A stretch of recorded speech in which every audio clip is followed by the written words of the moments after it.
Welcome into the HoosierIllustrated.com Indiana basketball postgame wrap-up show. John Alden from In Touch with Indiana Sports with you. Dylan Traeger, staff writer for HoosierIllustrated.com, also with us this evening. Hoosiers get a 77-76 overtime win on the road in Columbus. And my gosh, I guess let's do a quick recap real quick, Dylan, here. First half, if we're going to sum it up into a couple of words, it's kind of just ho-hum, right? I don't even know if that really qualifies as a couple of words, but it was just kind of same old, same old. There wasn't really anything super impressive. And then you get to the second half and Luke Goody's on fire. Indiana's making shots. They do really good up until those final few minutes. They're up 10 points. They let Ohio State go on a run, and it kind of looks like all hope had been slowly being drained out of the Hoosiers late in the second half. And then you're lucky enough to get to overtime. It's very back and forth, 5 minutes, of course. And then, as you posted at the very end of the game, Anthony Leal gets a very, very big block on the defensive side of things to help secure the victory for Indiana to get out of Columbus with the 1-point win. Yeah, and going back to what you said with the first half, you got Miles Rice with 2 fouls, I think, in the first 10 minutes. And that really hurts. Obviously, with Gabe Cupps aside, you don't really have that sort of backup guard. Galloway wasn't doing much in the first half.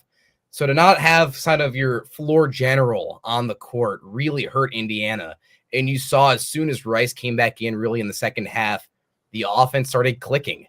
And all of a sudden, Indiana started snapping into things in that second half. Luke Goody, wow, that was a crazy second half from him in the OT. Coming back after a few not so great shooting games, to have a game like that on the road was huge. Is it safe to say, I was thinking about this throughout the second half in particular and then into overtime, it kind of felt like Indiana just needed a game away from Assembly Hall. And I know you don't like to be on the road, but when things have been as ugly as they have been the last couple of games, and in particular what happened at home against Illinois the game before this, they almost needed to play away from the home crowd, because it's not that they hate this team or that they hate Mike Woodson. They just dislike what they're seeing on the floor, and a lot of times they don't always express it in the best of ways. And it's understandable whenever frustration sets in. I'm not saying that I'm not trying to tell fans how to fan, right? But at the same time, if you're a player or a coach on this team, this was a good experience to have, and on top of it, the outcome that you get out of all of this, definitely a good first of 2 games on the road for Indiana. I agree. And to go onto the road to Columbus and take on a team like Ohio State, who hasn't been dominating the Big Ten, but they're a solid team year in and year out. They're a solid team. And to take them to OT on the road and really finish strong like that, that's exactly what Indiana needed to kind of get that fire back in them. Seeing, guys like Luke Goody and Kanan Carlisle have those great games, guys who need to pick their spark back up. That's exactly what they needed. To me, it really felt like this was a do-or-die situation for Indiana tonight. And I know there is still plenty of season left, but I think you could tell that there was a certain level of pressure that this team was feeling, not only coming into the game, but when things got tight down the stretch, it really, you could kind of sense it with everybody on the floor, that, and especially when you saw the sigh of relief from Mike Woodson after Indiana secured the win.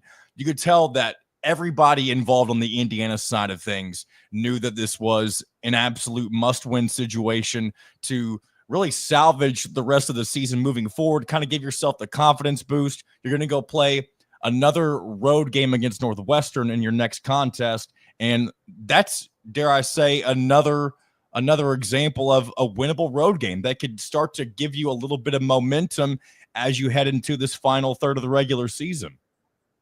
And if they can do what they did tonight and bring that momentum over to that Northwestern game, that would mean a lot. And this Northwestern team last night taking to OT, Brooks Barnheiser and Nick Martinelli, 2 great players. That would be a huge game to really compete in. Yeah. I guess, Dylan, what are kind of your overall thoughts, just kind of big picture stuff? I know a lot of things have been ugly around this program, and we're a few mistakes away from really continuing that narrative. I don't think that a win like this changes the overall outlook. It just it changes you and puts you, it pivots you into the right direction. And if you're able to continue and build off of this, win a couple of more games, and try to, get the bad taste of Iowa and Illinois out of your mouth, I think after you do this a couple more times, then you can kind of start to say, okay, maybe things can be saved after all. Am I right about that?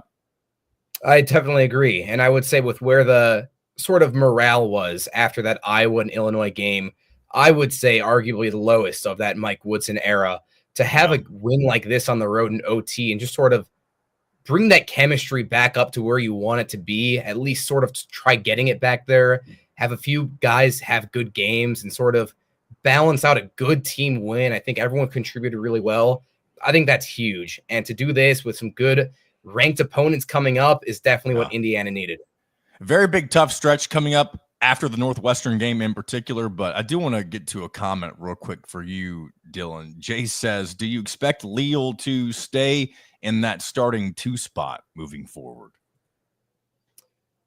I think that's tricky. I didn't love what I saw offensively from him tonight, not really getting much shots up, but then again, he is hustling on all ends of the floor. You saw that play at the end of the game. You could also argue, is there a way to get Kane and Carlisle into the starting lineup after the game that he had tonight? I think we definitely could see Mike Woodson sort of fluctuating and playing around with this lineup, especially depending on how long Bryson Tucker is aside for. Yeah, and plus you also got to, this isn't necessarily for the guard position, but the way that Mike Woodson structures a lineup, not only without Bryson Tucker, but Malik Renew, who's been out for a while as well. It's going to be interesting to see if he starts to kind of change things around on kind of a game-by-game basis. So that'll be something interesting to keep an eye on. Foil TV says, thoughts on Mike Woodson's job security after tonight's win? I think I kind of hit on that briefly earlier. I don't think this win does anything to really turn heads, whether it be, outsiders or Indiana fans alike. It's obviously a step in the right direction, but, as I mentioned earlier, I think you're going to need more of this to really convince people that not only that Mike Woodson will keep his job, but that this season in general has, a finish line to it that is something other than just missing the NCAA tournament. Let's get to another comment real quick. JJ Greenberg says, Ballo has been reaching 10-plus rebounds consistently. Do you think he will continue to be a double-double machine throughout Big Ten play? I'll share thoughts on this first. I mean, I think I heard Jim Jackson and Gus Johnson mention that Ballo's had 5 of 6 games in a row with double doubles. So he's kind of turned into a double double machine. I think just with his stature alone, if he gives any effort, especially like what we saw tonight, I think it's safe to say that he can easily get double digit rebounds per game. Now, sometimes scoring can be hard to come by, especially he's not the most natural scorer. If he's in good positions where he's, and the matchup is favorable for him down low, which more often than not, I think he will be in those types of situations, then I think you will see him kind of reach that double-double mark more often than not. Dylan, would you say that's a fair comment? Yeah, I think it's very feasible to see him get that sort of mark every game. This is his 3rd double-double in a row, and that's 3 tricky opponents, Iowa, Illinois, and now tonight. I think it's very feasible going forward, and you saw the way he even started the game offensively, getting into the paint and getting to the rack. I think he had Indiana's first 6 points, and just seeing that early on from him in Big Ten play is huge. I love the way he's been playing lately, and I imagine that'll keep going forward down the stretch. Yeah, I would think so as well. Matt Van Skjak, if that is your real name. I love that name if that's real, because I don't know what that is. It sounds very Scandinavian. But Matt says road wins are tough regardless of the opponent. What is still concerning, though, is the lack of identity on this team. With the heart of Big Ten play coming up, do we see any improvement on that end? That's a very interesting comment, because I do think overall Mike Woodson wants the identity of this team and really all of his teams to be, kind of big man focused with, compliments on the outside, and with kind of the, influx of injuries that they've experienced since the turn of the calendar year. We haven't really seen how that's going to, play itself out with the rest of Big Ten play. Now, whenever Malik Reneau is able to get back into the lineup on a regular basis, we'll see what that looks like. But that is interesting. Dylan, do you have a different take potentially on what you think maybe the current identity or maybe what the aspired identity would be for this Indiana team right now? I think the hardest thing is that you're not seeing the same group of guys on the floor consistently. You know, with all the injuries, and now you've got Miles Rice getting into foul trouble early. You've got so many different lineups that you wouldn't have imagined to see at all. And I feel like that's really taking away from what this team can really do on the floor. And I think you might see this true identity once the team is healthy. They can figure out how to get rid of those early fouls, but it's going to take some time to figure that out. I agree with Mike Woodson. They got to get over that hump to get to there. And I'd say that's a bad word or a bad phrase around fans, Dylan, if you're not aware of that. People don't like the getting over the hump term so much. But Mike Woodson likes it because I've heard it in just about every press conference. He's one of his 5 on shuffle. Yes, he's playing the hits, if you will. Let's go to Carter. Carter Challenge says, thoughts on Mbako not playing down the stretch. If I'm being honest, I didn't even realize he was off the floor. And Dylan, I don't know how close you were paying attention to that. I didn't realize Mbako didn't play down the stretch. But as cold as he's been really for the last several games, it doesn't surprise me. And whenever you're in situations where you need to score, I don't think you necessarily want somebody who is on a cold streak, if it's somebody who's meant to be, your best player night in and night out, which at one point this season, I think many people thought Mackenzie Mbako would be that's a different story, but he hasn't really filled into that role yet, I don't think. Yeah, I think he's kind of in a tough spot because he's shooting so poorly, even from beyond the arc. I think he was 0 for 4, 0 for 5 tonight from 3 area. Yep. And obviously with the way Ballo's rebounding, you're not going to put Mbako around the paint to grab rebounds. So now you're kind of in an area where he can't shoot. You don't really need him rebounding. And his scoring in the field has been so poor. And I feel like that's really leaving a spot for him to play efficiently on this offense. And I think Mike Woods and the staff just have to figure out, what he can do to bring an impact to the team. And I don't think this is going to come overnight, but it's been tough watching him play and not really figuring out how to be beneficial. Yeah, it was weird. I saw a stat showing up on the screen tonight about Mackenzie Mbako in particular, and it showed that, his points per game average in the early portion of the non-conference versus where he's at now. It feels like it's the exact not even feels like it is the exact opposite of what we saw last season when he was a freshman. He really struggled out the gate, but then once he got into conference play, he really came into his own, and that's why you saw him end up getting co-freshman of the year last season. So I think it's just going to take a couple of games for him to make some shots, kind of get comfortable again.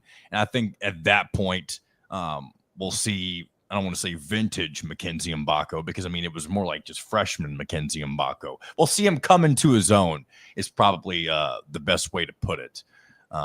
I'm going to look through, see if we have any more of these comments I want to get through before. Let's throw our man Kyler Staley up there right now, who's normally on these post-game wrap-up shows, but was unable to be on tonight. But appreciate him for all the work he does for us in Hoosier Illustrated. He just says, let Luke Goody cook. And, why not, right? He had a career night, 23 points, 7 for 14, 4 for 7 from three-point range, perfect from the free throw line, and, of course, had that clutch three-pointer in overtime.